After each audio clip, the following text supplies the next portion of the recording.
100 years ago, you bought the furniture that was made right down the road. You know, there was a carpenter in the town. There were farmers. You know, everything was done in your local area because you couldn't move stuff around. Now everything comes from other parts of the world. Like we're out of touch with that process so much, and so many things are machine molded and injected.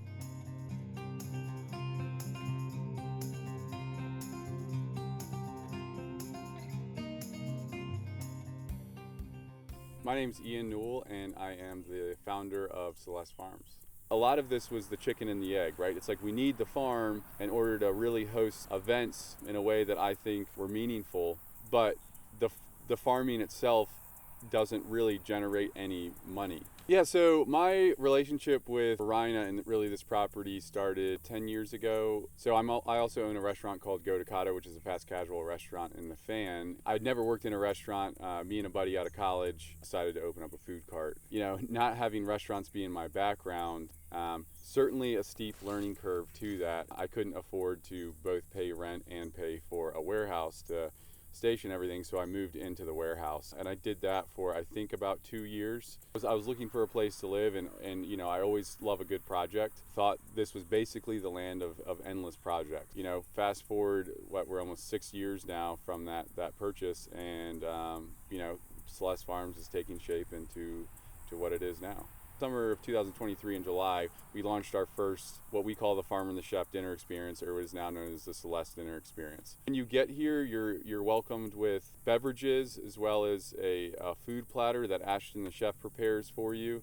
And then within 30 to 40 minutes, we take everybody on a 45-minute farm tour to you know, show them. And that's done typically with either some combination of myself, Ashton the chef, or Karen the farmer.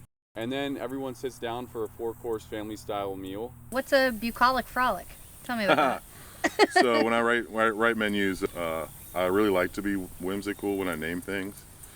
Doing public large dinners, I can't really name the dishes like I would like to because they're very vague, and so I usually just state the ingredients, but my one time to play with them is with the title. So this past weekend was Bucolic Frolic, just because the weather's turned and the evenings are so beautiful, and you get 50 people out here on the farm and they're wandering around, and it just felt like the right name. So we had a mixed salad. This time of year we're starting to get back into greens because summer is a hot one, so when we get into the fall, greens grow better. The second course was a squash dish. We had these beautiful little honey bun squash, which is a cross between delicata and an acorn, so it's got kind of that thin skin that you can eat. It's also very sweet. So I thought these would be great if we kind of par roasted them and finished them on the plancha with a little bit of wood smoke on them. A lot of flowers on the farm that we grow here, we try to grow that are edible, so a lot of the garnish that I'll do, I'll just walk around just before the dinner and pick these flowers that I think are going to fit each course. The main course being the chicken, we sous vide the thighs, which is under vacuum for about 4 hours at 170 degrees, so it gives you almost like a confit chicken sense for the thigh, and then we crisp it on the plancha. The breasts get just seared, salt, pepper. A lot of people say, oh, what'd you put on that? And it's usually just salt and pepper, sometimes not even pepper. Just trying to let the ingredients highlight themselves. So with raising chickens out here, while I don't eat meat, we do raise chickens out here on the farm, and my take on that is like, look, there's a demand for meat. There's a demand for chicken, and I knew that there's people who didn't eat our food because it didn't have meat, so that just became a complete, they wouldn't even try it. The amazing moments were when every once in a while we'd have someone come up and say, oh, we ordered your food and didn't even realize it didn't have any meat, and then got halfway through and like, oh my gosh, this food's so delicious. Oh wait, there isn't no meat. Well, actually we don't even care because it's just so good.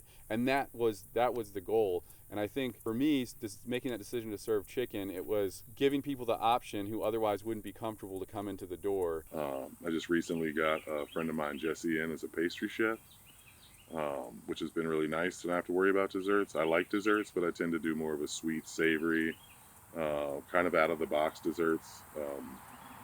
This specific dessert we had this last evening was a crostata, so it was kind of a basic flaky, buttery dough. We made some homemade apple butter from the Honeycrisp apples that went in as a layer. We took the honey bun squash and the honey crisp apples and roasted those and piled those in, and then just did a simple reduction of honey and some of the apple butter along with some chantilly cream. So I would say, while it's all food centered, that event, and showcasing not only Ashton's skills but also Karen's skills and the ability to grow and sort of the vision of the farm, it's at large about connecting people, the community, bringing people together and giving them a space and opportunity to, dine with old friends and hopefully, meet some new friends and pass food around and sort of break bread with, with like-minded people. And I think at large, that we've accomplished that first phase of what the farm is about very well. And from there, we're going to be expanding and doing not only higher end dinners that showcase Ashton's skill sets further, but also more casual events that invite more of the community out. And I used to kind of joke with this and saying, the goal was to sort of play Robin Hood, but really the correct term for that is, social enterprising. So that's a big part of what we're doing out here, is trying to create an experience that's elevated and then at the same time be able to get more of the community out here. People are paying for those higher end experiences. We then have the infrastructure to be able to have more of the public come out and engage in more casual events. So balancing those things to hopefully create sustainability financially for the farm, with the end goal being, providing people truth and connection and getting back a little bit more to our roots that, just 100 years ago, it wasn't uncommon for people to grow their own food and be more in tune with where things came from. And with really the spawn of the Industrial Revolution and then again the internet, we've certainly moved away from that. And I think that's just such a big part of really being a human and feeling full is, that level of connection. So that's a lot of what Celeste Farms is at its core, aside from the farming, aside from the dinners, is creating that platform for people to gather and connect. Because at the end of the day, I think all of us as humans are seeking connection and community, whether we realize the importance of that or not.